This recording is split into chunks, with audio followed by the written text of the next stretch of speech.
रानो, ये चिकनी मिट्टी है। इससे बना घर सर्दियों में बहुत गर्म रहेगा और गर्मियों में ठंडा। हमारे बच्चे इसमें महफूज रहेंगे। पर टुन्नू जी, छत के लिए लकड़ी कहाँ से आएगी? हमारे पास तो फूटी कोड़ी नहीं है। जब रानो और टुन्नू हवेली पहुँचे तो उन्होंने एक भयानक नज़ारा देखा। ठाकुर का गुर्गा शेरू कौवा एक बूढ़े कबूतर को घसीटते हुए ला रहा था। कबूतर खून से लथपथ था। रहम कर दो, मेरी फसल ओले पड़ने से बर्बाद हो गई। मैं अगली बार दुगना ब्याज दे दूंगा, बस मुझे छोड़ दो। ठाकुर की डिक्शनरी में रहम शब्द नहीं है। शेरू, इसने पैसे नहीं दिए, इसके पंख नोच लो ताकि ये जिंदगी भर कीड़े की तरह रेंगता रहे। जी मालिक। शेरू ने बेरहमी से कबूतर को लात मारी और उसे कोने में ले जाकर पीटने लगा। कबूतर की चीखें गूंजने लगी। रानो, देख रही हो, यहाँ चूकने की सजा मौत से बदतर है। क्या हमें यहाँ से कर्जा लेना चाहिए? टुन्नू जी, डर तो मुझे भी लग रहा है, पर हमारे पास और कोई रास्ता भी तो नहीं है। छत के बिना बच्चे कैसे रहेंगे? फिर ठाकुर कालू ने टुन्नू की ओर देखा और बोला, पैसा मिल जाएगा टुन्नू, पर याद रखना, अगर अगली पूर्णिमा तक ब्याज नहीं चुकाया तो मैं तुम्हारे घर की छत उखाड़ ले जाऊंगा। जी मालिक, मैं दिन रात मेहनत करूंगा और आपका एक पैसा चुका दूंगा। टुन्नू और रानो ने मिलकर घर बनाना शुरू किया। वे बाल्टी में मिट्टी भरकर लाते और दीवारें बनाते। ये मेहनत और प्यार का घर था। हमारा घर कितना सुंदर लग रहा है टुन्नू जी। ये मिट्टी का है, पर मुझे ये महल से प्यारा है। घर बनकर तैयार हो गया। टुन्नू ने छत पर मजबूत लकड़ियाँ और पत्ते लगाए थे। बच्चे घर के अंदर खेल रहे थे। अब कोई आंधी, कोई बारिश तुम्हें नहीं डरा सकती। तुम्हारे पापा ने मजबूत घर बनाया है। किश्त चुकाने के लिए टुन्नू ने ओवरटाइम काम किया था। वो घनी झाड़ियों से कीमती जामुन चुनने गया था। तेज आंधी में एक कांटा उसके सीने में चुभ गया था। आह, खून बह रहा है, पर रुकना नहीं है। अगर आज टोकरी नहीं भरी तो ठाकुर घर छीन लेगा। यही घाव बाद में उसकी जानलेवा बीमारी का कारण बना। पूर्णिमा आ गई थी, लेकिन टुन्नू बीमार पड़ गया था और काम नहीं कर पाया, इसलिए पैसे नहीं जुड़ सके। उधर आसमान में भारी बारिश के आसार थे। हे भगवान, आज ही बारिश होनी थी और आज ही ठाकुर की तारीख है। अगर उसने कुछ कर दिया तो? शाम होते ही ठाकुर कालू और उसका गुर्गा शेरू वहाँ आ धमके। हवा तेज चल रही थी। निकलो बाहर टुन्नू, सूरज डूब गया। मेरा पैसा कहाँ है? ठाकुर साहब, टुन्नू जी बीमार थे, बस 2 दिन की मोहलत दे दीजिए। बारिश आने वाली है, रहम कीजिए।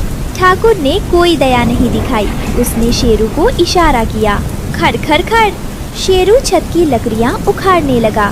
नहीं मालिक, छत मत लीजिए, ये मिट्टी का घर है। अगर बारिश सीधे दीवारों पर पड़ी तो घर पिघल जाएगा, मेरे बच्चे दब जाएंगे।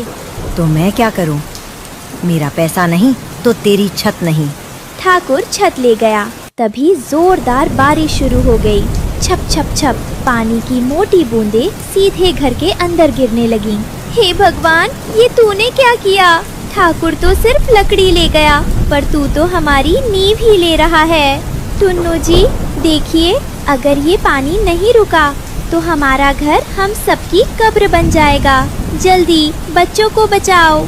जब बारिश घर में भरने लगी, रानो उड़कर पड़ोसी बंटी कबूतर की खिड़की पर गई। अंदर रोशनी थी और सूखा था।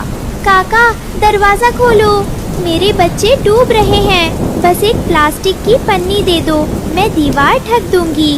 भाग जा रानो, अगर मैंने ठाकुर के दुश्मन की मदद की तो वो मेरा पक्का घर भी तोड़ देगा। अपनी मुसीबत अपने पास रखो।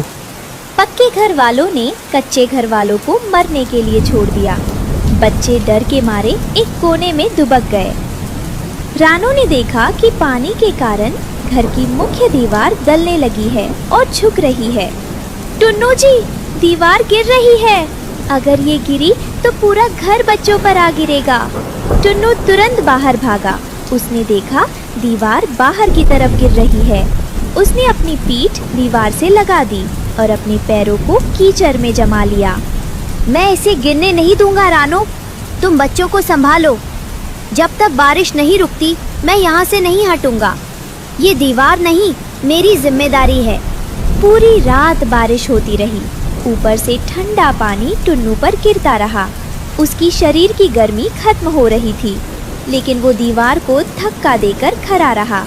धीरे धीरे गीली मिट्टी उसके शरीर पर चिपकने लगी और वो खुद दीवार का हिस्सा बनने लगा।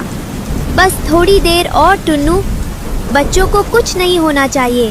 धीरे धीरे उसकी सांसें थम गई, पर शरीर नहीं हटा।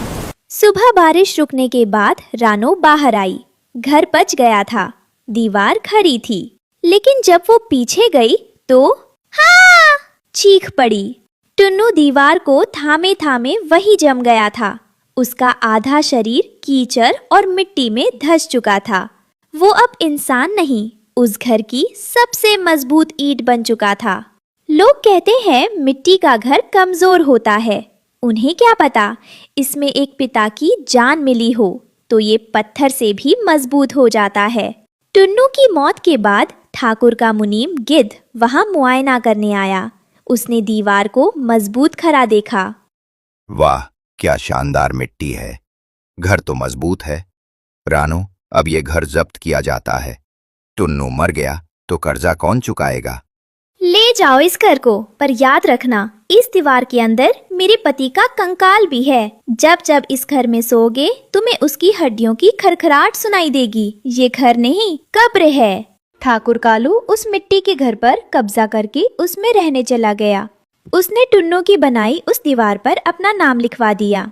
वो रात को सुकून से सोने की कोशिश कर रहा था। तभी बाहर जोरदार गर्जना हुई। हल्की बारिश शुरू हुई, लेकिन अजीब बात ये थी कि पानी की बूंदें सिर्फ उसी दीवार पर गिर रही थी जहाँ टुन्नू ने अपनी जान दी थी। अचानक घर की दीवारों से रोने और कराहने की आवाजें आने लगी। ठाकुर डरकर उठ बैठा। शेरू, देखो बाहर कौन है। ये दीवार कांप क्यों रही है? जैसे ही ठाकुर ने उस दीवार को छुआ, उसे ऐसा लगा जैसे किसी ने उसका पंख पकड़ लिया हो। मिट्टी के अंदर से टुन्नू की ठंडी और भारी आवाज गूंजी। ठाकुर, तूने लकड़ी छीनी थी, घर नहीं। इस घर की मिट्टी में मेरा खून है और ये मिट्टी गद्दारों को पनाह नहीं देती। देखते ही देखते वो दीवार एक विशाल हाथ की तरह मुड़ी और उसने ठाकुर को अपनी आगोश में जकड़ लिया। ठाकुर चिल्लाता रहा, लेकिन मिट्टी उसे अपने अंदर खींचती गई। सुबह जब पक्षी वहां से गुजरे तो उन्होंने देखा कि वो मिट्टी का घर पूरी तरह ढह चुका था। रानो अपने बच्चों के साथ दूर एक पेड़ की छांव में बैठी थी। उसने देखा कि उसी मलबे के बीच से एक नन्हा हरा पौधा फूट रहा। देखो बच्चों, तुम्हारे पापा आज भी हमें रास्ता दिखा रहे हैं। वो मिट्टी में मिलकर भी खत्म नहीं हुए, बल्कि उन्होंने उस जुल्म को ही दफन कर दिया जिसने हमारा घर छीना था। उस दिन के बाद उस जगह पर जो भी कोई जालिम पैर रखता, मिट्टी उसके बोझ से धंसने लगती। लोग कहने लगे कि ये केवल मिट्टी नहीं है, ये एक पिता का कवच है जो अपनी आखिरी सांस के बाद भी अपने परिवार की गरिमा की रक्षा कर रहा है। इस कहानी से हमें सीख मिलती है कि पिता वो नींव है जो परिवार को बचाने के लिए खुद को मिट्टी में मिला देता है।